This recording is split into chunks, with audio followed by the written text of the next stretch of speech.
തുടക്കത്തിൽ 96 ആദ്യമായി പാർലമെൻറ്റിൽ പ്രസംഗിക്കുമ്പോൾ വാജ്പേയിക്കെതിരെ നിശിത വിമർശനങ്ങൾ നടത്തിയെന്നും അതിനുശേഷം അദ്ദേഹം നേരിട്ട് വന്ന് അഭിനന്ദിച്ചുമെന്ന് വായിച്ചിട്ടുണ്ട്.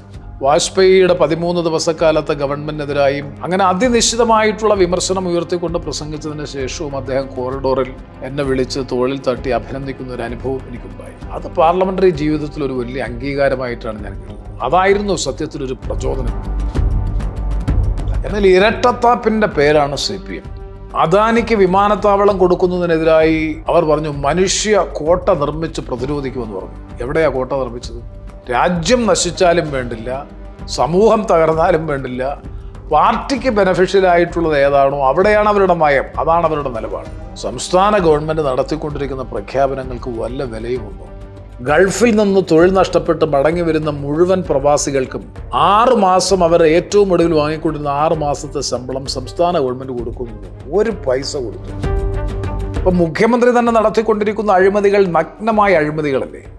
മകൾ ഏർപ്പെട്ടിരിക്കുന്ന എഗ്രിമെന്റിൽ ഏർപ്പെട്ടിരിക്കുന്ന കമ്പനിയുടെ ഒരുപാട് കാര്യങ്ങൾ മുഖ്യമന്ത്രിയുടെ നേരിട്ടുള്ള വകുപ്പിന് കീഴിൽ വരുമ്പോൾ ക്ലിഞ്ചിങ് എവിഡൻസ് അല്ലേ സത്യത്തിൽ അഴിമതി? അപ്പൊ ഈ പകയുടെയും വിദ്വേഷത്തിന്റെയും രാഷ്ട്രീയം വെച്ച് പുലർത്തുന്ന ഒരു പുതിയ സംസ്കാരം കേരളത്തിന്റെ മണ്ണിൽ രൂപപ്പെടുത്തിയെടുക്കുന്നതിൽ പിണറായി വിജയൻ എന്ന വ്യക്തിക്ക് വലിയ പങ്കുണ്ട് എന്നാണ് എൻ്റെ വിശ്വാസം. പെട്ടെന്ന് മകൾക്കെതിരായിട്ടുള്ള കേസ് വരുമ്പോൾ എല്ലാ പരിപാടിയും ക്യാൻസൽ ചെയ്ത് പ്രധാനമന്ത്രിയുടെ മുമ്പാകെ വന്ന് കുമ്പിട്ട് നിൽക്കുന്ന കാഴ്ചയും കേരളം കണ്ടു. ഞങ്ങളാരും ഒരു കുറ്റവും പറയുന്നില്ല. അതിന് അവർ തന്നെ പറഞ്ഞു, നിങ്ങൾ കേരളത്തിൽ ഗുസ്തിയും ഡൽഹിയിൽ ദോസ്തുമാണ്. മോദി ഗവൺമെന്റ് അധികാരത്തിൽ വന്നാൽ ഞാൻ ജയിച്ചാൽ തൊട്ടടുത്ത ദിവസം മോദി ക്യാബിനറ്റിൽ അംഗമായി ചേരുമെന്ന് പരസ്യമായി 5 വർഷം ഉണ്ടായിരുന്നല്ലോ. എന്തെല്ലാം ഓപ്ഷൻ എൻ്റെ മുമ്പിൽ ഉണ്ടായിരുന്നു. ഉമ്മൻചാണ്ടിക്കെതിരെ ആരോപണങ്ങളെന്ന് ഉണ്ടായിട്ടുണ്ടായിരുന്നു. അതിലൊരു പശ്ചാത്താപമുണ്ടോ? തീർച്ചയായിട്ടും. ഞാൻ പരസ്യമായിട്ട് പറഞ്ഞല്ലോ, അന്ന് LDFന്റെ ഭാഗമായി നിന്നുകൊണ്ട് ഗുരുതരമായിട്ടുള്ള ആക്ഷേപങ്ങൾ ശ്രീ ഉമ്മൻചാണ്ടിക്കെതിരായിട്ട് ഉന്നയിച്ചു എന്നുള്ള വസ്തുതയാണ്. ഞങ്ങളെപ്പോലെയുള്ള രാഷ്ട്രീയ നേതാക്കളെല്ലാം BJPയിലേക്ക് പോയാൻ തയ്യാറെടുത്ത് നിൽക്കുകയാണെന്ന് പറയുമ്പോൾ പാർലമെന്ററി രംഗത്ത് തൻ്റേതായ വ്യക്തിമുദ്ര പതിപ്പിച്ച നേതാവ്, വിവിധ വിഷയങ്ങളിലുള്ള അറിവും വിശകലന ശേഷിയും കൊണ്ട് എതിർചേരിയിൽ നിന്ന് പോലും അഭിനന്ദനങ്ങൾ ഏറ്റുവാങ്ങിയ സാമാജികൻ, കൊല്ലം MPയും RSP നേതാവുമായ ശ്രീ NK പ്രേമചന്ദ്രനാണ് ഇന്ന് ബ്രേവ് ഇന്ത്യക്കൊപ്പമുള്ളത്. നമസ്കാരം. നമസ്കാരം. ഫാത്തിമ കോളേജിൽ SFIയുടെ പ്രവർത്തകനായിരുന്നു എന്ന് കേട്ടിട്ടുണ്ട്. കുടുംബം കമ്മ്യൂണിസ്റ്റ് കുടുംബം, ബന്ധങ്ങൾ ഉണ്ടായിരുന്നു. എന്തുകൊണ്ട് RSPയിലേക്ക് ഉള്ളൊരു മാറ്റം? അല്ല, എൻ്റെ കുടുംബം അങ്ങനെ ഒരു കമ്മ്യൂണിസ്റ്റ് കുടുംബമായിരുന്നില്ല. ഒരു ഓർത്തഡോക്സ് ഫാമിലി ആയിരുന്നു. പക്ഷേ കോളേജിൽ SFIയുടെ സജീവ പ്രവർത്തകരായിരുന്നു. ഞാൻ യൂണിറ്റ് ജോയിൻറ്റ് സെക്രട്ടറി ആയിരുന്നു. ഒരു ഘട്ടം കഴിഞ്ഞപ്പോൾ ആ പ്രവർത്തന ശൈലിയുമായിട്ടുള്ള വിയോജിപ്പിൻ്റെ അടിസ്ഥാനത്തിൽ വിദ്യാർത്ഥി സംഘടനാ രംഗത്ത് നിന്ന് തന്നെ ഒരു ഘട്ടത്തിൽ വിട്ടുനിന്നു. അതിനുശേഷം നാട്ടിൽ പോയതിന് ശേഷം പ്രാദേശികമായി RSP, കൊല്ലം ജില്ലയിൽ പ്രത്യേകിച്ചും RSPക്ക് സ്വാധീനമുള്ള ഒരു മേഖല എന്ന നിലയിൽ ഒരു ഇടതുപക്ഷ രാഷ്ട്രീയ പ്രസ്ഥാനത്തോടൊപ്പം നിൽക്കണമെന്നുള്ള ഒരു ഇടതുപക്ഷ മനസ്സിൻ്റെ ഭാഗമായിട്ടാണ് സത്യത്തിൽ RSPയുടെ ഭാഗമായി വരാനും പ്രസ്ഥാനത്തിൻ്റെ വിദ്യാർത്ഥി സംഘടനാ രംഗം മുതൽ തുടർന്നിങ്ങോട്ട് ഈ നിലയിൽ എത്തിച്ചേരാനും കഴിഞ്ഞത്. ഈ പുന്നപ്ര വയലാർ സമരവുമായി ബന്ധപ്പെട്ട് RSPയുടെ സ്ഥാപക നേതാക്കളൊരാളായ ശ്രീധരൻ നായർ സാറിനൊക്കെ എതിരഭിപ്രായങ്ങളുണ്ടായിരുന്നതായി വായിച്ചിട്ടുണ്ട്. എന്താണ് അതേക്കുറിച്ച് സാറിന് പറയാനുള്ളത്? ഇല്ല, പുന്നപ്ര വയലാർ സമരം ഉൾപ്പെടെയുള്ള സമരങ്ങളിൽ എനിക്കൊന്നതിൽ 6ാം പ്രതിയായിരുന്നു സർ TK ദിവാകരൻ. ആ സമരങ്ങളെ തള്ളിൽ പറഞ്ഞിട്ടില്ല. പക്ഷേ ആ സമരങ്ങളുടെ രീതിയെ സംബന്ധിച്ചും അതിൻ്റെ അവസരത്തെ സംബന്ധിച്ചുമൊക്കെ വ്യത്യസ്തമായിട്ടുള്ള വീക്ഷണമായിരുന്നു സഖാവ് N. ശ്രീകണ്ഠൻ നായർ ഉൾപ്പെടെയുള്ള അന്നത്തെ KSP നേതാക്കൾക്കൊക്കെ ഉണ്ടായിരുന്നു. അതുകൊണ്ടാണ് അദ്ദേഹം വഞ്ചിക്കപ്പെട്ട വേണാട് എന്ന പുസ്തകം എഴുതിയത് ആ പശ്ചാത്തലത്തിലാണ്. അതുതന്നെയായിരുന്നു 1948 കൽക്കട്ട തീസിസ് പരിശോധിച്ചാലും CPM തന്നെ പിൽക്കാലത്ത്, അവിഭക്ത കമ്മ്യൂണിസ്റ്റ് പാർട്ടി തന്നെ പിൽക്കാലത്ത് സമ്മതിച്ചിട്ടുണ്ട്, അനവസരത്തിലുണ്ടാക്കിയ അല്ലെങ്കിൽ പക്വതയില്ലാത്ത തീരുമാനമായിരുന്നു എന്ന നിലയിൽ അവർ തന്നെ അംഗീകരിച്ചിട്ടുണ്ട്. അപ്പം ഞങ്ങൾ വേറിട്ട ഒരു ഇടതുപക്ഷ പ്രസ്ഥാനം എന്ന നിലയിൽ തന്നെയാണ് 1940 RSP രൂപം കൊണ്ട കാലഘട്ടം മുതൽ ഇങ്ങോട്ടുള്ള ചരിത്രം ഒരു വ്യതിരിക്തമായിട്ടുള്ള വിയോജക മാർക്സിസ്റ്റ് ലെനിനിസ്റ്റ് പ്രസ്ഥാനം എന്ന നിലയിലാണ് RSP അറിയപ്പെട്ടിരുന്നത് തന്നെ. ക്വിറ്റ് ഇന്ത്യ സമരത്തിൽ ഏർപ്പെട്ടിട്ടുള്ള ഒരു പ്രസ്ഥാനമാണ് RSP. ഔഭക്ത കമ്മ്യൂണിസ്റ്റ് പാർട്ടി ഉൾപ്പെടെയുള്ള കമ്മ്യൂണിസ്റ്റ് പ്രസ്ഥാനങ്ങളൊക്കെ ക്വിറ്റ് ഇന്ത്യ സമരത്തെ തള്ളിപ്പറഞ്ഞില്ലെങ്കിൽ പോലും സമരത്തോട് സഹകരിക്കാതിരിക്കുകയും ബ്രിട്ടീഷ് ഇന്ത്യ ഗവൺമെൻറ്റിനെ സഹായിക്കുകയും ചെയ്ത ഘട്ടത്തിലും റവല്യൂഷണറി സോഷ്യലിസ്റ്റുകൾ ആ കാലഘട്ടത്തിൽ ഇന്ത്യൻ സ്വാതന്ത്ര്യ സമരത്തിൻ്റെ മുമ്പിൽ നിന്നുകൊണ്ട് ക്വിറ്റ് ഇന്ത്യ സമരം അടക്കമുള്ള സമരങ്ങളിൽ പങ്കെടുത്തിട്ടുള്ളതാണ്. അപ്പോൾ CPM CPI പാർട്ടികളുമായിട്ടുള്ള RSPയുടെ വിയോജിപ്പ് ഇന്നും ഇന്നലെയും തുടങ്ങിയതല്ല. RSPയുടെ രൂപീകരണം 1940 ഉണ്ടാകുമ്പോൾ തന്നെ വിയോജക മാർക്സിസ്റ്റ് ലെനിനിസ്റ്റ് പ്രസ്ഥാനം, നോൺ കൺഫോമിസ്റ്റ് മാർക്സിസ്റ്റ് ലെനിനിസ്റ്റ് പാർട്ടി എന്ന നിലയിലാണ് RSP രൂപം കൊള്ളുന്നത്. കാരണം നിലവിലുള്ള ഒഫീഷ്യൽ കമ്മ്യൂണിസ്റ്റ് പാർട്ടിയോടുള്ള വിയോജിപ്പ്, നയപരമായിട്ടുള്ള നിലപാടുകളിലെ വിയോജിപ്പിൻ്റെ അടിസ്ഥാനത്തിലാണ് RSP 1940 ബീഹാറിൽ ഹസാരിബാഗ് ജില്ലയിലെ റാംഗറിൽ രൂപം കൊള്ളുന്നത് തന്നെ ആ ഒരു പശ്ചാത്തലത്തിലാണ്. ഈ 96 കൊല്ലം പാർലമെൻറ്റ് മണ്ഡലത്തിൽ നിന്ന് ജയിച്ചു, 98 വീണ്ടും ജയിച്ചു, പിന്നെ രാജ്യസഭാ മെമ്പറായി. അതിനുശേഷം 2014, 2019 കൂടുതൽ സമയവും പാർലമെൻറ്റിൽ വന്നിട്ടുള്ളത്, ആ സമയത്ത് ഭരിക്കുന്നത് കൂടുതൽ സമയവും BJP സർക്കാരുകളായിരുന്നു. അപ്പോൾ എങ്ങനെയാണ് ഈ BJP സർക്കാരിൻ്റെ ഒരു ഇവരെപ്പറ്റി പറയുന്നത് കൂടുതലും ഫാസിസമാണ് എന്ന് പറയപ്പെടുന്നുണ്ട്. എന്തായിരുന്നു ഒരു അനുഭവം പാർലമെൻ്ററി രംഗത്ത്? ഒരു സംശയവും വേണ്ട, BJPയെ സംബന്ധിച്ചിടത്തോളം വ്യക്തമായ ഒരു രാഷ്ട്രീയ അജണ്ടയുണ്ട് അവർക്ക്. ആ രാഷ്ട്രീയ അജണ്ട എന്ന് പറയുന്നത് ഹിന്ദുത്വ രാഷ്ട്രം സ്ഥാപിക്കുക എന്നുള്ളത് തന്നെയാണ്. കാരണം BJP RSSൻ്റെ ഒരു പൊളിറ്റിക്കൽ ഔട്ട്ഫിറ്റാണ്. അപ്പോൾ ഒരു രാഷ്ട്രീയ രൂപം, RSSൻ്റെ രാഷ്ട്രീയ രൂപം എന്ന നിലയിൽ RSSൻ്റെ നയങ്ങളും നിലപാടുകളും അടിയുറച്ചു നിൽക്കുകയും അത് RSS പ്രവർത്തകനാണ് എന്ന അഭിമാനബോധത്തോടു കൂടിയാണ് BJP നേതാക്കൾ പാർലമെൻറ്റിൽ സംസാരിക്കാറുള്ളത്. RSSൻ്റെ വ്യക്തമായിട്ടുള്ള അജണ്ട എന്താണ്?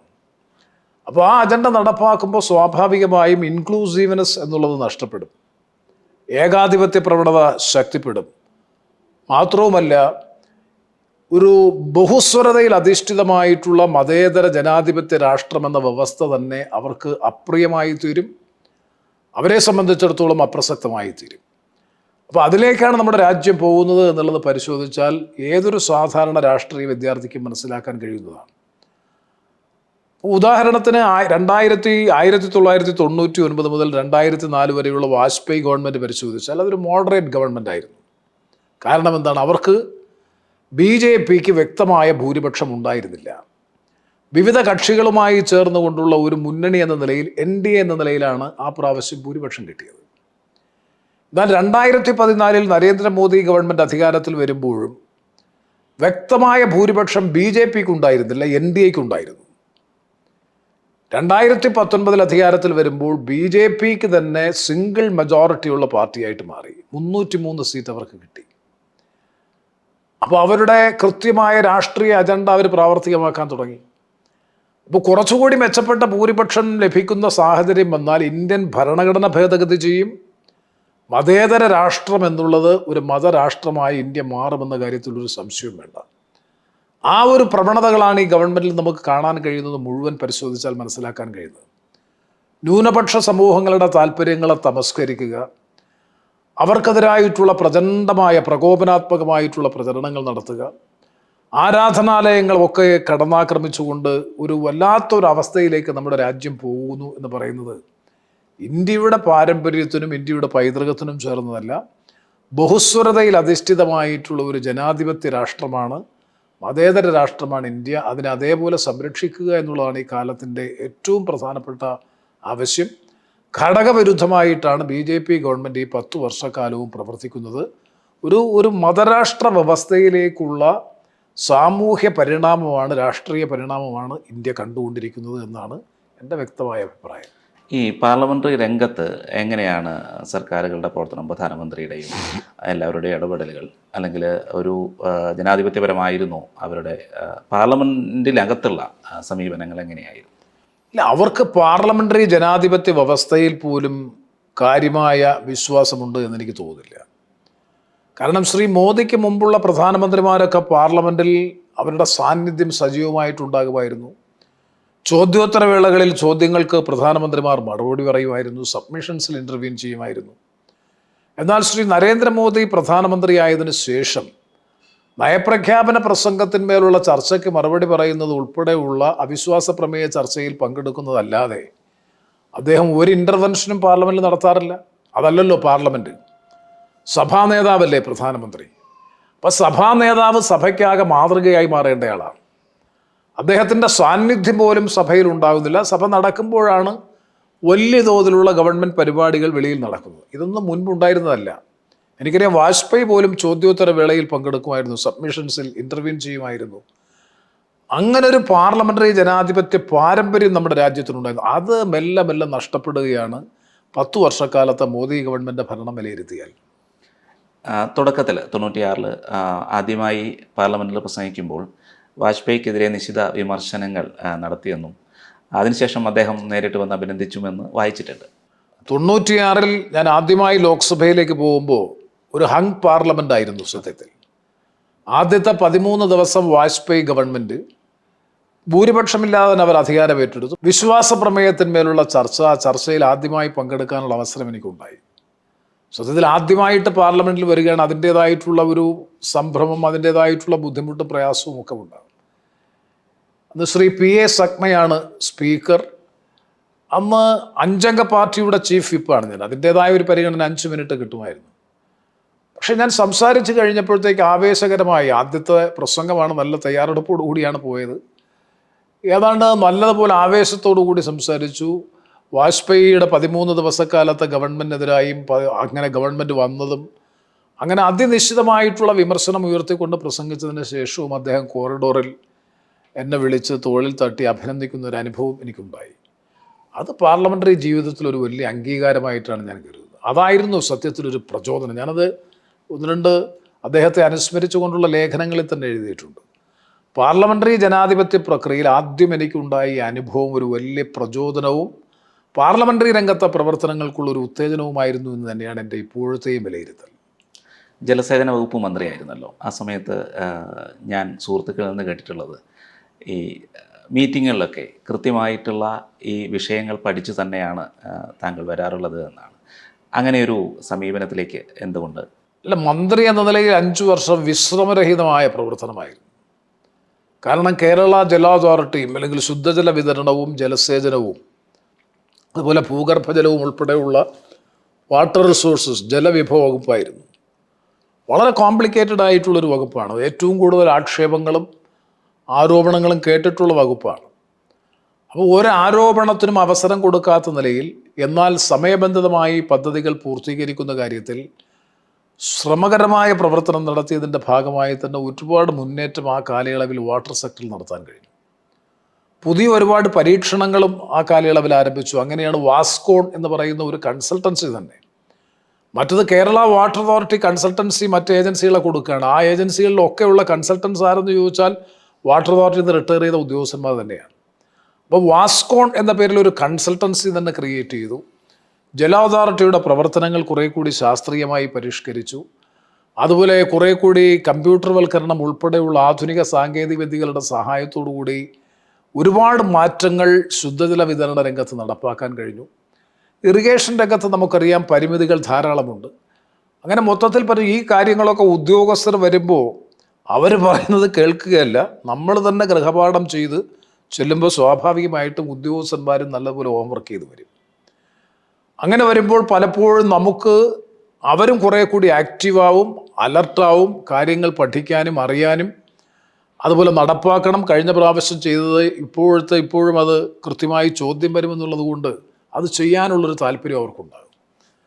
അത് ഭരണരംഗത്തുണ്ടായ ഒരു അനുഭവമാണ്. അതുകൊണ്ട് നമ്മൾ ഹോംവർക്ക് ചെയ്താൽ അതിൻ്റെ ഫലം തീർച്ചയായും ഡിപ്പാർട്ട്മെൻറ്റിലും ബന്ധപ്പെട്ട എല്ലാ ഏജൻസികളിലും ഉണ്ടാകുന്ന അനുഭവത്തിൻ്റെ അടിസ്ഥാനത്തിൽ തന്നെയാണ് ഒരു മീറ്റിങ്ങിന് പോകുന്നതിന് മുമ്പായി മീറ്റിങ്ങിൻ്റെ ക്രക്സ്, അതിൻ്റെ ഡീറ്റെയിൽസ് നല്ലതുപോലെ മനസ്സിലാക്കിയിട്ട് ആ മീറ്റിങ്ങിൽ പോയാൽ ഉദ്യോഗസ്ഥർ നമ്മളെ ബഹുമാനിക്കും.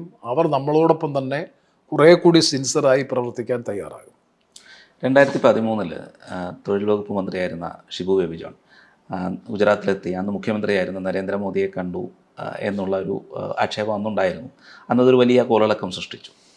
യഥാർത്ഥത്തിൽ അങ്ങനെ ഒരു രാഷ്ട്രീയ ആയിത്തത്തിൻ്റെ ആവശ്യമുണ്ടോ?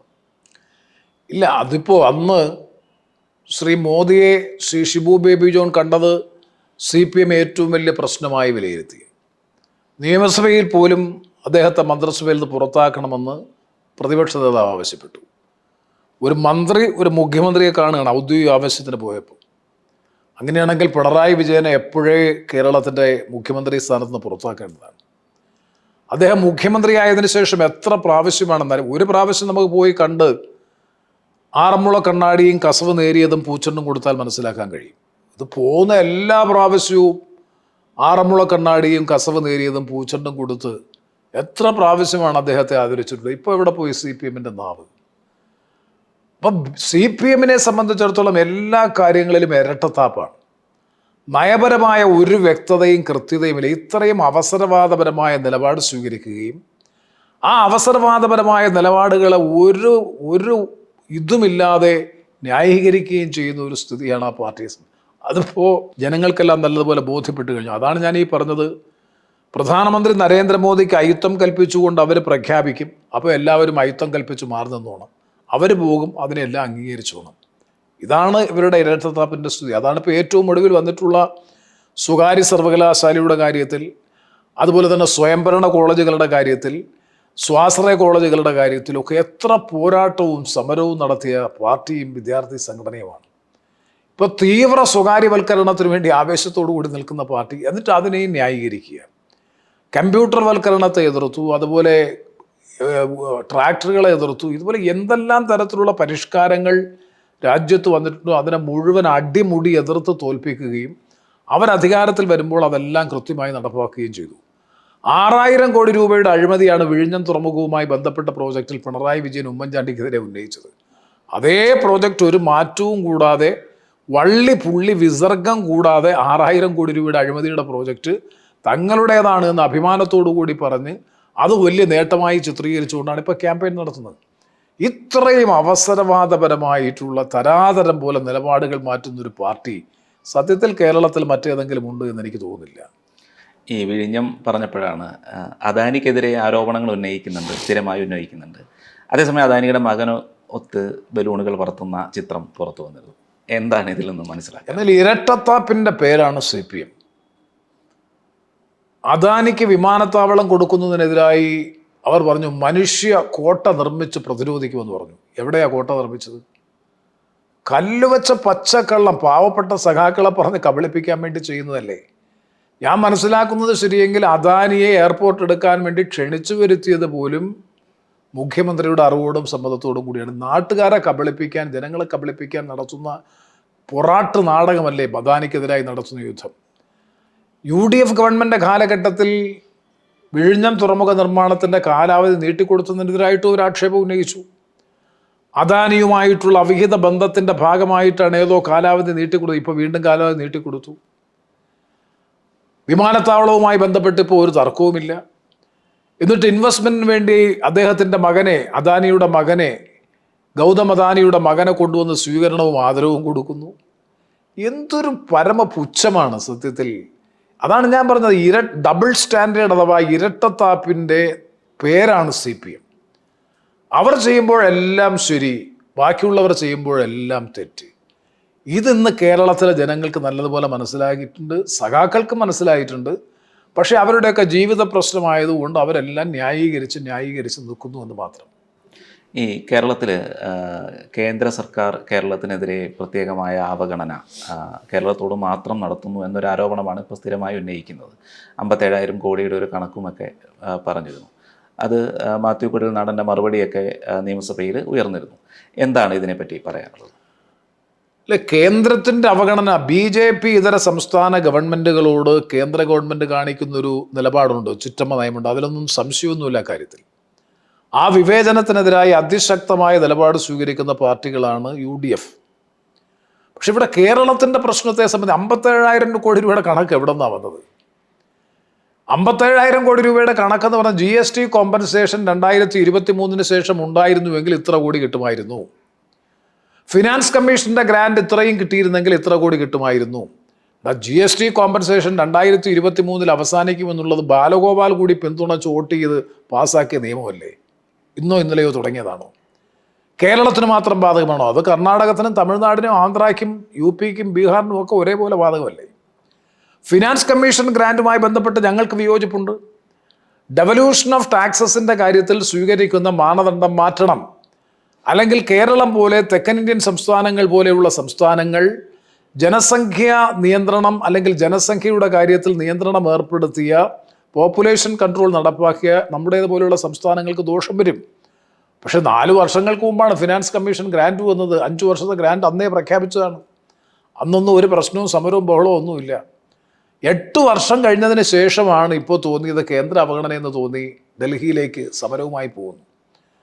അപ്പം ഏത് കാര്യം, മറിച്ച് ഇവർ നടത്തുന്ന ധൂർത്ത്, അഴിമതി, പാഴ്ചെലവ്, ആർഭാടം, എന്തൊരു ഭീകരമായ ധൂർത്താണ് കേരളത്തിൽ. ഇപ്പോൾ തന്നെ ഇന്ന് പത്രത്തിൽ വായിച്ചില്ലേ, റിട്ടയർ ചെയ്തൊരു ചീഫ് സെക്രട്ടറിക്ക് ക്യാബിനറ്റ് പദവി കൊടുക്കുകയാണ്. രാഷ്ട്രീയ അഭയം കൊടുക്കാൻ വേണ്ടി KV തോമസിന് ക്യാബിനറ്റ് പദവി കൊടുത്ത് 10-30 സ്റ്റാഫിനെയും വെച്ച് രാജ്യത്തിൻ്റെ ഖജനാവ് കൊള്ളയടിക്കുകയല്ലേ, തീവട്ടി കൊള്ളയടിക്കുകയല്ലേ.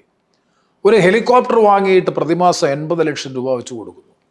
മുഖ്യമന്ത്രിയുടെ വസതിയും നീന്തൽക്കുളവും കന്നുകാലി തൊഴുത്തുമൊക്കെ മോടി പിടിപ്പിക്കുന്നതിന് വേണ്ടി 2 കോടിയോളം രൂപ ചെലവഴിക്കുന്നു. ഈ ധൂർത്തിന് വല്ല നിയന്ത്രണവുമുണ്ടോ? എന്തെല്ലാം തരത്തിലുള്ള ധൂർത്തുകളാണ്. അതുപോലെ കേരളീയം എന്ന പേരിൽ നടത്തിയതിന് എത്ര കോടി രൂപയാണ് ധൂർത്തടിച്ചത്. അത് കഴിഞ്ഞ് നവകേരള സദസ് എന്ന പേരിൽ നടത്തി, എന്നിട്ട് അതിന് സ്പോൺസർമാരെ കൊണ്ട് പണം പിരിപ്പിക്കുക. ആരാ പിരിക്കുന്നത്? ഗവൺമെൻറ് ഉദ്യോഗസ്ഥന്മാർ. സംസ്ഥാനത്തിൻ്റെ പൊതുഖജനാവിലേക്ക് പോകേണ്ടുന്ന നികുതി പണമാണ് സ്പോൺസർഷിപ്പ് എന്ന നിലയിൽ CPM-ഉം ഗവൺമെൻറ്റും സംഘടിപ്പിക്കുന്ന പരിപാടികൾക്കായി പോകുന്നത്. അത് കൊടുക്കുന്ന സ്വർണ്ണ കച്ചവടക്കാരൻ, അതല്ലെന്നുണ്ടെങ്കിൽ അതുപോലെയുള്ള ലിക്കർ ലോബി, ഇവർ പിന്നെ എവിടെയാണ് നികുതി കൊടുക്കാൻ പോകുന്നത്?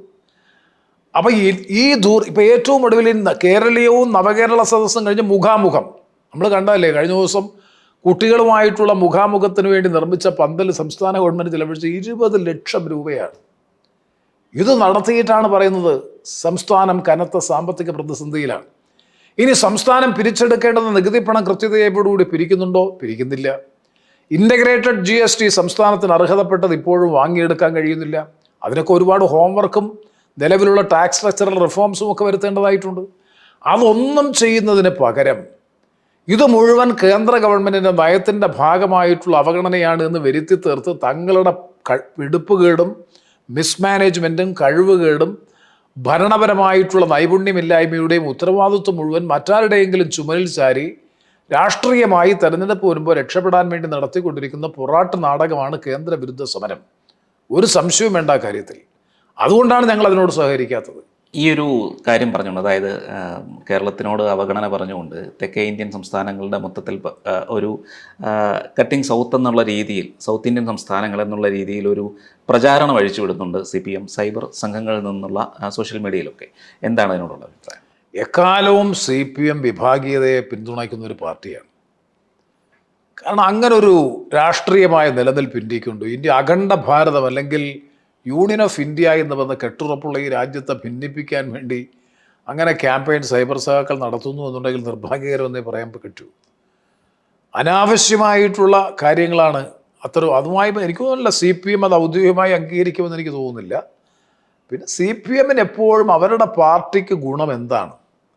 രാജ്യം നശിച്ചാലും വേണ്ടില്ല, സമൂഹം തകർന്നാലും വേണ്ടില്ല, പാർട്ടിക്ക് ബെനഫിഷ്യലായിട്ടുള്ളത് ഏതാണോ അവിടെയാണ് അവരുടെ നയം, അതാണ് അവരുടെ നിലപാട്. ഇത്രയും പാർട്ടി സങ്കുചിതത്വമുള്ള ഒരു സംവിധാനം, അതിൻ്റെ ഫലം എന്താ? ഇപ്പോൾ ത്രിപുരയിലും ബംഗാളിലും ഒക്കെ നമ്മൾ കണ്ടതല്ലേ. കേരളത്തിലും അത് തന്നെ ആവർത്തിക്കാൻ പോവുകയാണ്. കേരളത്തിൻ്റെ കാർഷിക മേഖല 30% കൃഷിഭൂമിയുള്ള ഒരു സംസ്ഥാനമാണ്. കഴിഞ്ഞ 10 വർഷമായിട്ടുള്ള കണക്കുകൾ എടുത്ത് പരിശോധിച്ചാൽ ഇന്ത്യയിലെ എല്ലാ സംസ്ഥാനങ്ങളും ഇതിൻ്റെ ഔട്ട്പുട്ടിൽ മുന്നോട്ട് പോയിട്ടുണ്ട്. പക്ഷേ കേരളം മാത്രം പിന്നോട്ട് പോയി. എന്തുകൊണ്ടിത് സംഭവിക്കുന്നു? കാർഷിക മേഖല കേരളം തകർന്ന് തരിപ്പണമായിക്കൊണ്ടിരിക്കുകയല്ലേ. ഇപ്പോൾ റബ്ബർ കൃഷിയുടെ കാര്യത്തിൽ പരിശോധിച്ചാൽ അതൊരു കൊമേഴ്സ്യൽ ക്രോപ്പ് ആണെങ്കിൽ പോലും റബ്ബർ കൃഷി, ആ റബ്ബർ കർഷകരെ സംരക്ഷിക്കാൻ താങ്ങ് കൊടുക്കാൻ സംസ്ഥാന ഗവൺമെൻറ് തയ്യാറാകുന്നില്ല, കേന്ദ്ര ഗവൺമെൻറ് തയ്യാറാകുന്നില്ല. നെൽകൃഷിയുടെ കാര്യത്തിൽ നെല്ല് ഉൽപ്പാദിപ്പിച്ച് ഗവൺമെൻറ് പറഞ്ഞതനുസരിച്ച് നെല്ല് വിളയിച്ച കേരളത്തിലെ പാവപ്പെട്ട കർഷകർ അവർ ഉൽപ്പാദിപ്പിച്ച നെല്ല് സിവിൽ സപ്ലൈസ് കോർപ്പറേഷൻ എടുത്ത് നെല്ല് കുത്തി വിപണിയിൽ അരിയാക്കി വിറ്റ് കാശ് വാങ്ങിയതിന് ശേഷം ഈ പാവപ്പെട്ട കർഷകന് കാശ് കൊടുക്കാതെ 2 കർഷകർ ആത്മഹത്യ ചെയ്തില്ലേ കേരളത്തിൽ? ഒരു സംസ്ഥാന മന്ത്രി തന്നെ പറഞ്ഞത് നമ്മൾ കേട്ടതല്ലേ, ഇവിടെ കൃഷി ചെയ്യേണ്ട ഒരു ആവശ്യവുമില്ല, നമുക്ക് ആവശ്യമായിട്ടുള്ള ഭക്ഷണ സാധനങ്ങളെല്ലാം അന്യ സംസ്ഥാനങ്ങളിൽ ഉൽപ്പാദിപ്പിച്ചുകൊള്ളുമെന്ന് സംസ്ഥാനത്തിൻ്റെ ഒരു ഉത്തരവാദപ്പെട്ട മന്ത്രി തന്നെ പറയുകയാണ്. അപ്പോൾ എന്ത് കൃഷിയെ പ്രോത്സാഹിപ്പിക്കലാണ്? നെൽകൃഷിയുടെ കാര്യം തന്നെ പരിശോധിച്ചാൽ മറിയാം. ഒരു 2000 ആ കാലയളവിൽ എനിക്ക് തോന്നുന്നു 10 ലക്ഷം ഹെക്ടർ കാർഷിക പാടശേഖരങ്ങളിൽ ഉണ്ടായിരുന്ന ഇപ്പോൾ 2 ലക്ഷത്തിൽ താഴെയായി. അപ്പോൾ ഇവിടെ ക്രിയാത്മകമായിട്ടുള്ള പദ്ധതികളും പരിപാടികളും ആവിഷ്കരിക്കുകയില്ല. പാർട്ടിക്കും പാർട്ടി ബന്ധുക്കൾക്കും പാർട്ടി സഖാക്കൾക്കും കുടുംബത്തിനുമൊക്കെ എന്ത് മെച്ചമുണ്ട് എന്നതിൻ്റെ അടിസ്ഥാനത്തിലാണല്ലോ നയങ്ങൾ തീരുമാനിക്കുന്നത്, നടപ്പാക്കുന്നത്. ഈ കേരളീയം, നവകേരള സദസ്സ്, അത് കഴിഞ്ഞ് ഈ മുഖാമുഖം, ഈ ആഘോഷം പരിപാടികളൊക്കെ സംഘടിപ്പിക്കുമ്പോൾ ഇതിൻ്റെ എല്ലാ ഇവൻറ്റ് മാനേജ്മെൻറ്റ് ഗ്രൂപ്പ് ആരാന്ന് നോക്കിയാൽ CPM അല്ലെങ്കിൽ DYFI സ്പോൺസേർഡ് ആയിട്ടുള്ള അവരുടെ സാംസ്കാരിക സംഘടനകളാണ്. വലിയ തട്ടിപ്പും വെട്ടിപ്പുമല്ലേ, തീവെട്ടിക്കൊള്ളയല്ലേ ഇതിൻ്റെയൊക്കെ പിന്നിൽ നടക്കുന്നത്. ഈ ഉന്നത വിദ്യാഭ്യാസ രംഗം നിരവധി പേർ കേരളത്തിന് പുറത്തേക്ക് പോകുന്നു. ഇപ്പോൾ ഈ അടുത്ത കാലത്ത് പറഞ്ഞതെന്ന് വെച്ചാൽ പോയവരെ തിരിച്ചു കൊണ്ടുവരാൻ നോക്കും, പോകാതെ നോക്കും എന്നൊക്കെയാണ് പറയുന്നത്. ഈ ഒരു അവസ്ഥ, കേരളത്തിൻ്റെ ഈ ഒരു അവസ്ഥയിൽ അങ്ങേക്ക് എന്താണ്? സംസ്ഥാന ഗവൺമെൻറ് നടത്തിക്കൊണ്ടിരിക്കുന്ന പ്രഖ്യാപനങ്ങൾക്ക് വല്ല വിലയുമുണ്ടോ? പിണറായി വിജയൻ കേരളത്തിൻ്റെ മുഖ്യമന്ത്രിയായി ആദ്യത്തെ ഗൾഫ് സന്ദർശനം കഴിഞ്ഞ് സന്ദർശന പരിപാടിയുടെ സമാപനം കുറിച്ചുകൊണ്ടുള്ള സമ്മേളനത്തിൽ ആയിരക്കണക്കിന് പാവപ്പെട്ട പ്രവാസി മലയാളികളെ സാക്ഷി നിർത്തിക്കൊണ്ടാണ് അബുദാബിയിൽ പ്രസംഗിച്ചത്. ഗൾഫിൽ നിന്ന് തൊഴിൽ നഷ്ടപ്പെട്ട് മടങ്ങി വരുന്ന മുഴുവൻ പ്രവാസികൾക്കും 6 മാസം അവർ ഏറ്റവും ഒടുവിൽ വാങ്ങിക്കൊണ്ടിരുന്ന 6 മാസത്തെ ശമ്പളം സംസ്ഥാന ഗവൺമെൻറ് കൊടുക്കുന്നു. ഒരു പൈസ കൊടുത്തു. എന്തെല്ലാം പ്രഖ്യാപനങ്ങളും വാഗ്ദാനങ്ങളുമാണ് നടത്തുന്നത്. ലോക കേരള സഭ എന്ന് പറഞ്ഞുകൊണ്ടുള്ള ഒരു സഭയുണ്ടാക്കി എന്തെല്ലാം ധൂർത്തും ആർഭാടവും നടത്തി. എന്ത് പ്രയോജനം? ഒരു പുതിയ വ്യാവസായിക സംരംഭം അതിൻ്റെ ഭാഗമായി കേരളത്തിൽ കൊണ്ടുവന്നു എന്ന് പറയാൻ ഈ ഗവൺമെൻറ് കഴിയുമോ? പിന്നെ ഏത് മേഖലയിലാണ് ഇവരെ സംബന്ധിച്ചിടത്തോളം? അപ്പോൾ ഇവരെ സംബന്ധിച്ച് ഞാൻ നേരത്തെ പറഞ്ഞതാണ്, സമ്പൂർണമായിട്ടുള്ള സമഗ്രമായ പാർട്ടി സമഗ്രാധിപത്യം എല്ലാ മേഖലയിലും. അത് പ്രവാസി ഇതെല്ലാം പാർട്ടിക്കും പാർട്ടി കുടുംബങ്ങൾക്കും സമ്പത്തുണ്ടാക്കാനുള്ള മാർഗമായി പാർട്ടി പ്രവർത്തനം ഇപ്പോൾ മാറിക്കഴിഞ്ഞിട്ടുണ്ട്. ഈ 1957 സർക്കാരിന് ശേഷമുള്ളൊരു സെൽഫരണം എന്നുള്ള അവസ്ഥയിലേക്ക് കേരളം മാറുകയാണോ എന്നാണോ പറഞ്ഞു വരുന്നത്? സെൽഭരണം എന്ന് പോലും വിശേഷിപ്പിക്കാൻ കഴിയും. അന്ന് പാർട്ടി കമ്മിറ്റികളുടെ നിയന്ത്രണത്തിലായിരുന്നു. പാർട്ടിക്കുള്ളിൽ ഒരു അധോലോക സംഘമാണ് ഇന്ന് സംസ്ഥാന ഭരണത്തെ നിയന്ത്രിക്കുന്നത്. വലിയ തോതിലുള്ള അഴിമതിയുണ്ട് ഈ ഗവൺമെൻറ്റിനകത്ത്. ഇപ്പം മുഖ്യമന്ത്രി തന്നെ നടത്തിക്കൊണ്ടിരിക്കുന്ന അഴിമതികൾ നഗ്നമായ അഴിമതികളല്ലേ? ഇത്രയും ക്ലിഞ്ചിങ് എവിഡൻസ് ഉള്ള ഒരു അഴിമതി ഉണ്ടായിട്ടുണ്ടോ? മുഖ്യമന്ത്രിയുടെ മകൾ സംസ്ഥാന ഗവൺമെൻറ് കൂടി കക്ഷിയായിട്ടുള്ള, സംസ്ഥാന ഗവൺമെൻറ് കൂടി ഓഹരിയുള്ള CMRL കമ്പനിയിൽ അവരുമായിട്ട് എഗ്രിമെൻ്റ് വെക്കുന്നു. ഒരു സേവനവും നൽകാതെ, ഇവിടെ നിന്ന് സർവീസ് നൽകാതെ മാസപ്പടി വാങ്ങുന്നു. ആ കമ്പനിയുടെ ധാരാളം കാര്യങ്ങൾ തീരുമാനിക്കേണ്ടത് ഈ ഗവൺമെൻറ്റാണ്. ഞാൻ ചോദിച്ചിട്ട് കോൺഫ്ലിക്റ്റ് ഓഫ് ഇൻട്രസ്റ്റ് എന്ന് പറഞ്ഞൊരു കാര്യമുണ്ടല്ലോ.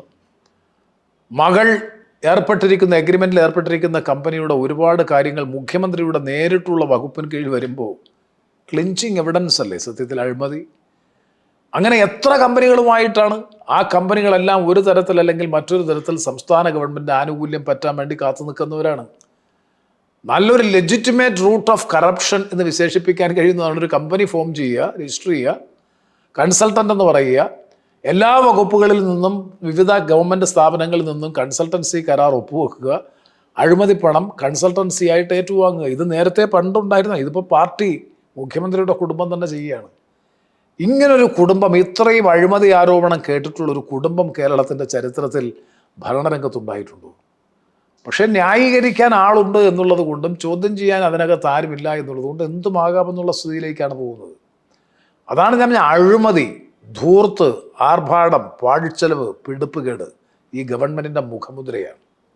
2014 ഇലക്ഷൻ കാലത്ത് താങ്കൾക്കെതിരെ ഉയർന്നൊരു പ്രയോഗം ശ്രീ പിണറായി വിജയൻ നടത്തിയത്, അത് തമാശയ്ക്ക് പറയുമ്പോൾ പലരും പറഞ്ഞു വരുന്നുണ്ട്, അന്നത്തെ പൊളിറ്റ് ബ്യൂറോ മെമ്പറായ MA ബേബിക്ക് ഒരു പണി കൊടുത്തതാണെന്നുള്ളത് ഇങ്ങനെ പറയുന്നുണ്ട്. അതുകൊണ്ട് മാത്രമല്ല, അതിനുശേഷം അദ്ദേഹം പിന്നെ വലിയൊരു സ്ഥാനങ്ങളിലേക്ക് എത്തിയതുമില്ല. അതിനുശേഷം അദ്ദേഹം രാഷ്ട്രീയമായി അപ്രസക്തനാകുന്നൊരവസ്ഥയിലേക്ക് പോയി. എന്തു തോന്നുന്നു? ഇല്ല, അത് അദ്ദേഹത്തിൻ്റെ രാഷ്ട്രീയ ശൈലിയുണ്ടല്ലോ, ഞാൻ അങ്ങനെയാണ് മനസ്സിലാക്കുന്നത്. പകയും വിദ്വേഷവും അദ്ദേഹത്തിൻ്റെ രാഷ്ട്രീയ മുഖമുദ്രയാണ്. മനസ്സിൽ പക സൂക്ഷിക്കും എന്നാണ് ഞാൻ. അപ്പോൾ അതിൻ്റെ ഭാഗമായി ആ പകയും വിദ്വേഷവും പ്രകടിപ്പിച്ചതാണ്. കാരണം TP ചന്ദ്രശേഖരൻ്റെ കേസ് അറിയാമല്ലോ നമുക്ക്. സത്യത്തിൽ എന്തൊരു പ്രാകൃതമായിട്ടുള്ള കൊലപാതകമാണ്. ഇപ്പോൾ അതന്നെ ചർച്ച വരുന്നുണ്ടല്ലോ വീണ്ടും കേരള സമൂഹത്തിൽ.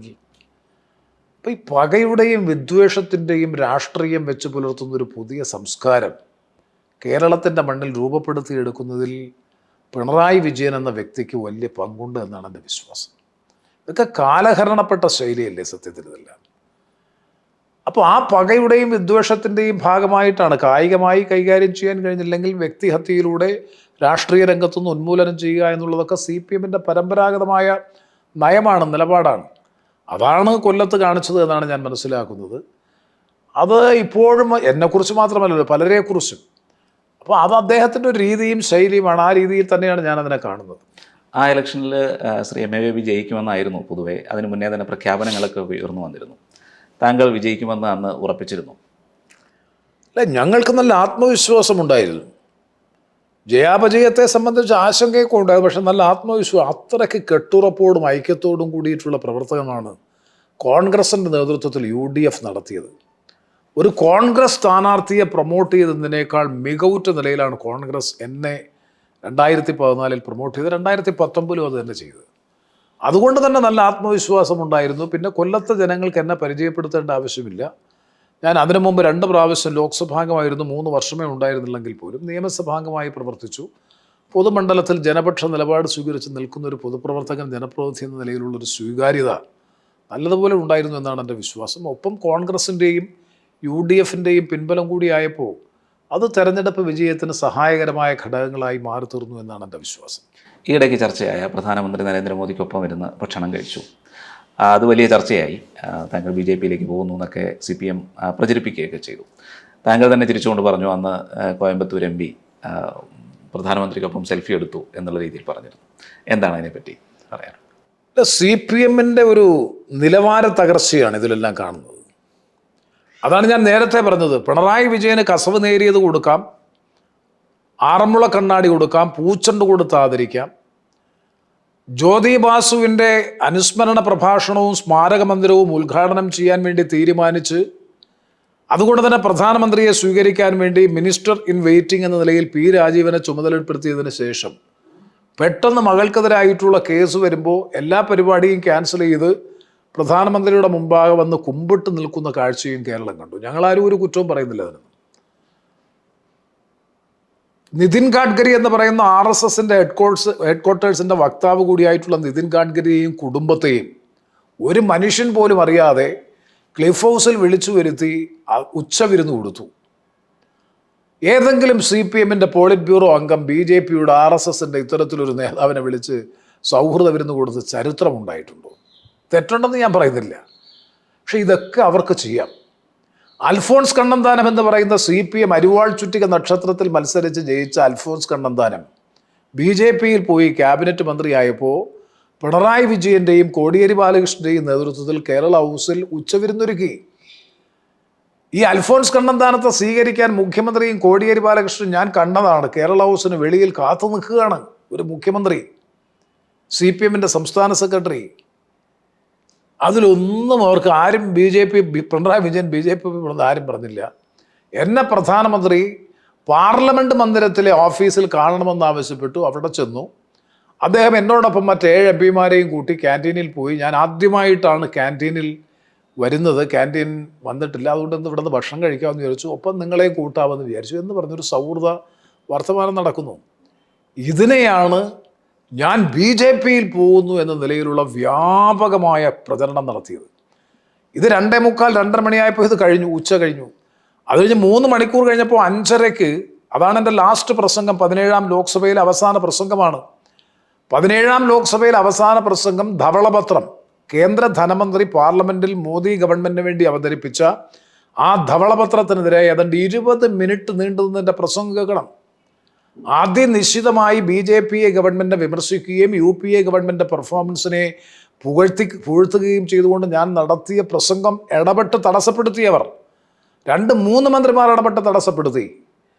അവർ തന്നെ പറഞ്ഞു, നിങ്ങൾ കേരളത്തിൽ ഗുസ്തിയും ഡൽഹിയിൽ ദോസ്തുമാണ്, നിങ്ങളിങ്ങനെ LDF-ഉം UDF-ഉം തമ്മിൽ മത്സരിക്കുന്നത് തന്നെ ജനങ്ങളെ കബളിപ്പിക്കാനല്ലേ. അപ്പം ഞാൻ പറഞ്ഞ മറുപടി, ഞങ്ങൾ മത്സരിക്കുന്നത് നിങ്ങളെ BJP-യെ പുറത്തു നിർത്താനാണ് എന്ന് പറഞ്ഞ് BJP-ക്കെതിരായിട്ടുള്ള രാഷ്ട്രീയം ഉയർത്തിപ്പിടിക്കുകയും LDF എന്നോ UDF എന്നോ ഉള്ള വ്യത്യാസം കൂടാതെ മതേതര രാഷ്ട്രീയത്തെ പ്രതിരോധിക്കുകയും ചെയ്ത എന്നെയാണ് ഞാൻ നാളെ BJP പോകാൻ പോകുന്നു, അതിൻ്റെ ഭാഗമായിട്ടാണ് ഈ ചായ കൂടി എന്ന് പറഞ്ഞ് CPMൻ്റെ സംസ്ഥാന സെക്രട്ടറി, UDFൻ്റെ ചെയർമാൻ, LDFൻ്റെ ചെയർമാൻ, അതുപോലെ നിരവധി കേന്ദ്ര നേതാക്കളടക്കം പ്രസ്താവന, സൈബർ സഹാക്കൾ പറയുന്നത് എനിക്ക് മനസ്സിലാക്കാൻ പറ്റും.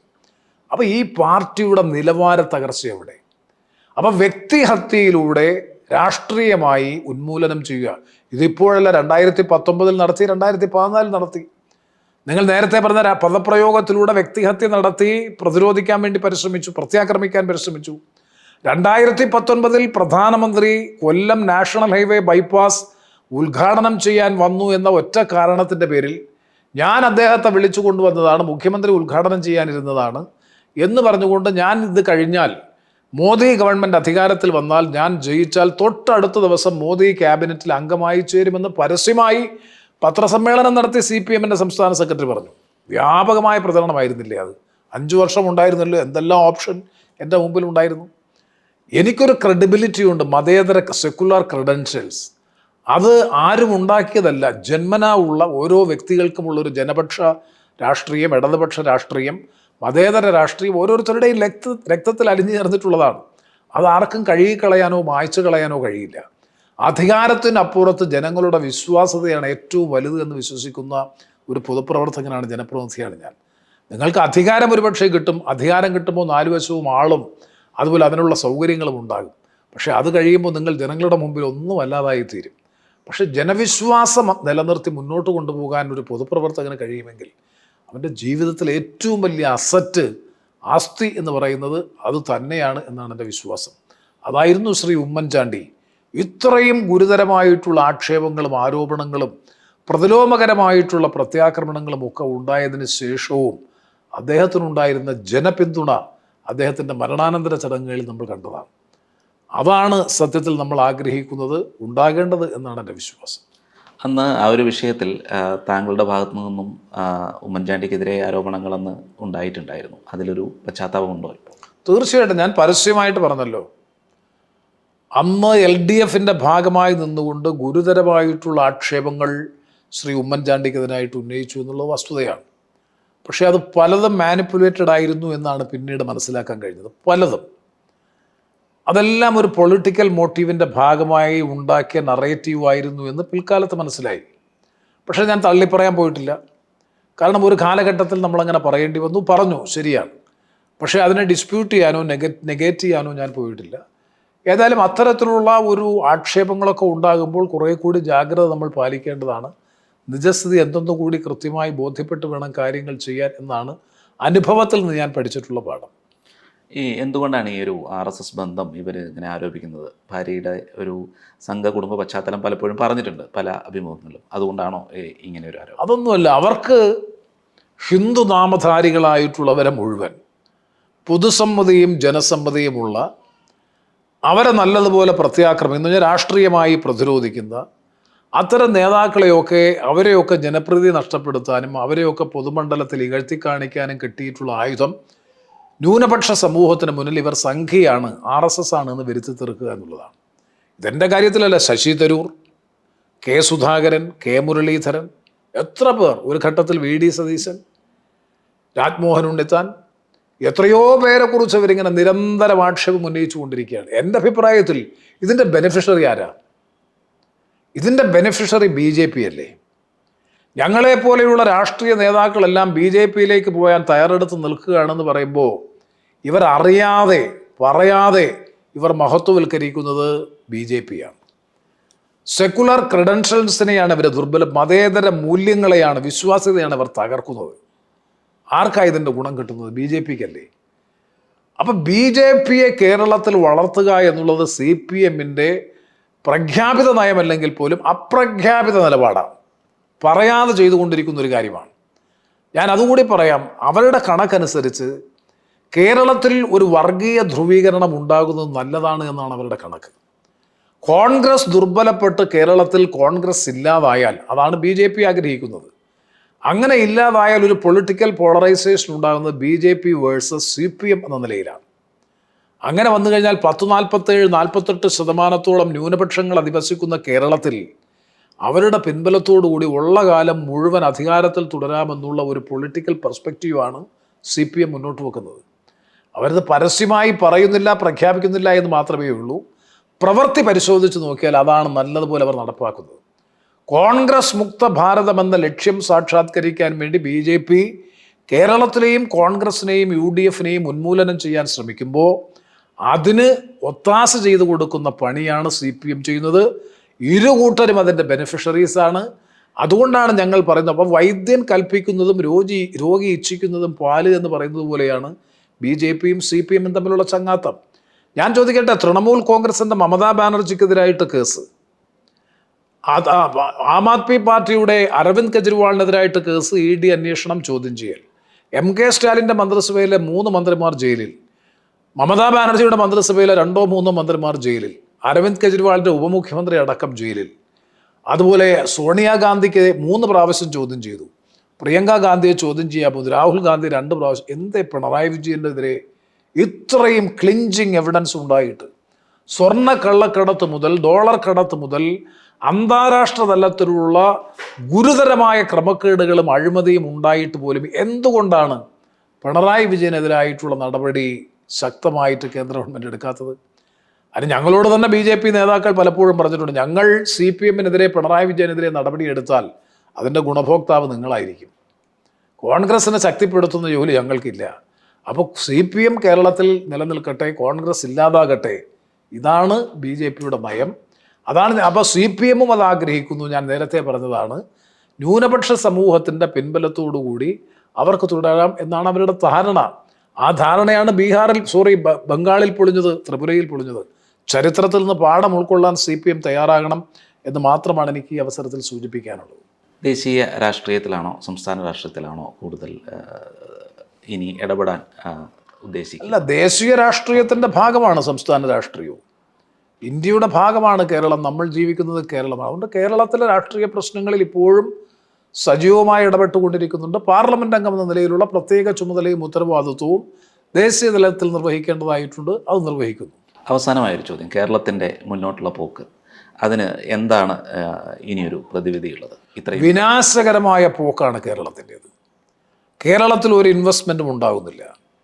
കേരളത്തിൽ ഒരു എംപ്ലോയ്മെൻറ്റ് പൊട്ടൻഷ്യലും ഉണ്ടാകുന്നില്ല. കേരളത്തിൽ നിന്ന് കുട്ടികൾ +2 കഴിഞ്ഞാൽ കുട്ടികൾ പലായനം ചെയ്യുകയാണ്. അയൽ സംസ്ഥാനങ്ങളിലേക്കും അന്യരാജ്യങ്ങളിലേക്കും പലായനം ചെയ്യുകയാണ്. വിദ്യാഭ്യാസവും തൊഴിലുമല്ലേ ഒരു രാജ്യത്ത് ജനങ്ങളെ സംബന്ധിച്ചിടത്തോളം അവരുടെ പ്രതീക്ഷ, പ്രത്യാശ, ആ 2 മേഖലയും തകർന്നു. ഉന്നത വിദ്യാഭ്യാസ മേഖലയുടെ കാര്യം ഞാൻ പറയുന്നില്ല. എന്തൊക്കെയാണ് ഉന്നത വിദ്യാഭ്യാസ മേഖലയിൽ നടക്കുന്നത്? ഒരു മുഖ്യമന്ത്രിയും ഒരു ഗവർണറും തമ്മിലുള്ള ചക്കളാത്തി പോരാട്ടത്തിലൂടെ ഉന്നത വിദ്യാഭ്യാസ മേഖല കുത്തഴിഞ്ഞ പുസ്തകം പോലെയായി. VC ഇരിക്കേണ്ട കസേരയിൽ മന്ത്രി വന്നിരിക്കുക എന്നൊക്കെ പറഞ്ഞ് എന്തൊരു നാണക്കേടാണ് കേരളത്തിന്. ഉന്നത വിദ്യാഭ്യാസ മേഖലയ്ക്ക് അപമാനമല്ലേ സത്യത്തിൽ ഈ മന്ത്രി എന്ന് പറയുന്നത് തന്നെ? എന്തൊരു നാണക്കേടാണ്. ഇതെല്ലാം ആരാ ഇതിൻ്റെ നഷ്ടം? ഇതിൻ്റെ ദുരന്ത ഫലം അനുഭവിക്കേണ്ടി വരുന്ന വളർന്നു വരുന്ന പുതിയ തലമുറയല്ലേ? അപ്പോൾ ഇൻവെസ്റ്റ്മെൻ്റ് ഇല്ല, എംപ്ലോയ്മെൻറ്റ് പൊട്ടൻഷ്യൽ ഇല്ല, ഗുണനിലവാരമുള്ള വിദ്യാഭ്യാസം പ്രദാനം ചെയ്യാൻ കഴിയും.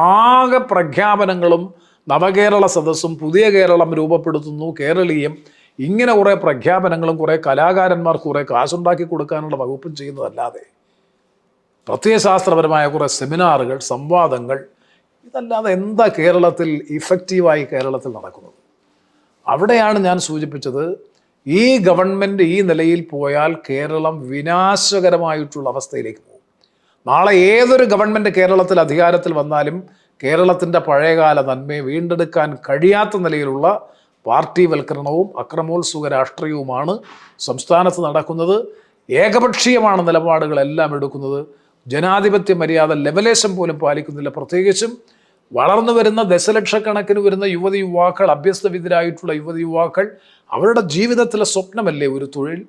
ഓരോ ദിവസവും പത്രങ്ങളിൽ വരുന്ന വാർത്തകൾ എന്താ? പാർട്ടി ബന്ധുക്കൾ, പാർട്ടി കുടുംബങ്ങൾ, സഖാക്കൾ, അവരെ സഹായിക്കുന്നവർ, അവർക്ക് മാത്രമായി തൊഴിൽ പരിമിതപ്പെടുന്ന സ്ഥിതിയും, കഷ്ടപ്പെട്ട് പഠിച്ച് മിടുക്കരായി മാർക്ക് വാങ്ങി ബിരുദവും ബിരുദാനന്തര ബിരുദവും പ്രൊഫഷണൽ ബിരുദവും എടുത്ത അഭ്യസ്തവിദ്യരായിട്ടുള്ള ഉദ്യോഗാർത്ഥികൾ പുറത്തു നിൽക്കുകയും ചെയ്യുന്ന സ്ഥിതി വരിക എന്ന് പറഞ്ഞാൽ എന്തൊരു കഷ്ടമാണ്, എന്തൊരു അവസ്ഥയാണ് കേരളത്തിൻ്റേത്.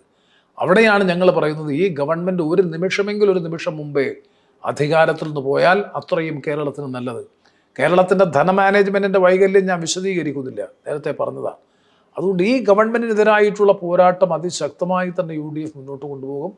ദേശീയ തലത്തിലൊരു മതേതര ജനാധിപത്യ ഗവൺമെൻറ് വീണ്ടെടുക്കാൻ വേണ്ടിയിട്ടുള്ള വലിയ പരിശ്രമമായിരിക്കും ഈ ലോക്സഭാ തെരഞ്ഞെടുപ്പിൽ ഞങ്ങൾ മുന്നോട്ട് വെക്കുന്ന രാഷ്ട്രീയം.